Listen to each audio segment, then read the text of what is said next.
Hello mga mare! Welcome to my mini vlog!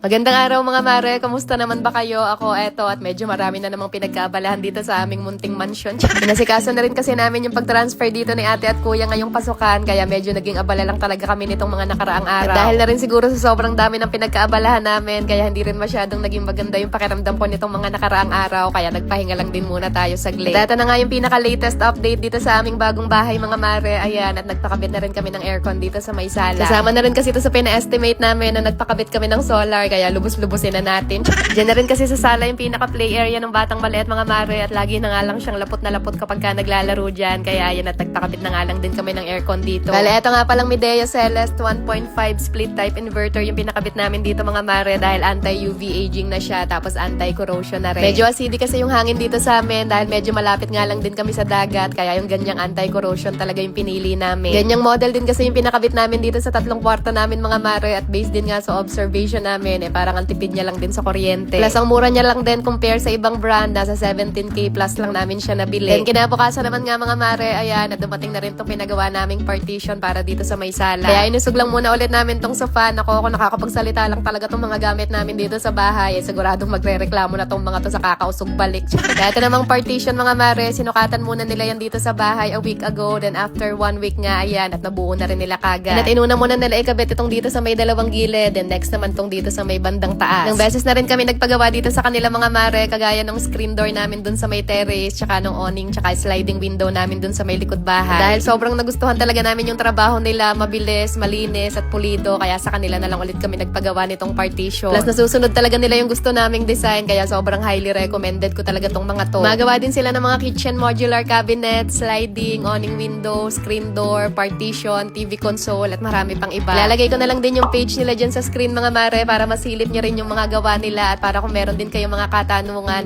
message nyo na lang din sila directly. Bale, aluminum and glass nga pala yung material nitong partition na ipapakabit namin. Ayan, at pagkatapos nila maikabit yung mga brace, isa-isa na rin nila inilagay yung mga glass dyan. Medyo nakakakaba pala ng very very light yung panonood ng pag-i-install nito mga mare, lalo na nga kapag kaganyan na binubuhat na nila yung glass. So ayan, at less than 2 hours nga lang ay natapos na rin nila kagad maikabit lahat ng glass, pati na rin nga tong sliding door. Then nilagyan lang din nila ng sealant yung mga gilid-gilid, tapos sinunod na rin nila ikabit tong mga glass sa taas. Bale, reflective nga pala yung salamin na pinili namin mga mare, hindi masyadong naaaninag yung tao sa kabila, tapos ganito naman yung itsura niya sa kabilang side, para na rin siyang mirror. Tapos pinalagyan na rin nga pala namin yan ng grid mga mare para maiba lang, at yung tawag naman daw sa ganyang design French style. Grabe, sobrang kilig na kilig ako nung matapos na nila gawin dahil achieve na achieve talaga nila yung gusto kong design. So eto nga yung before at eto naman yung after. Mas nagustuhan ko talaga nung nagkaroon na ng partition dito sa may sala mga mare dahil hindi na nga masyadong nakikita yung clutter or yung mga kalat dun sa kusina. Lahat-lahat nga pala ng binayaran namin dito is 25k labor and materials na yun. At sa wakas nga mga mare, tapos na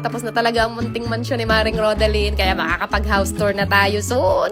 This is not to brag but to inspire, pero alam ko naman na hindi talaga natin mapabilis lahat ng tao, kaya sa mga nai-inspire dyan, sana kayo naman soon mga mare ko. Kaya yun lang muna ulit ang aking latest update at latest chika sa inyo mga mare. See you again sa next vlog. Good night na muna at ayun lang muna ulit for today.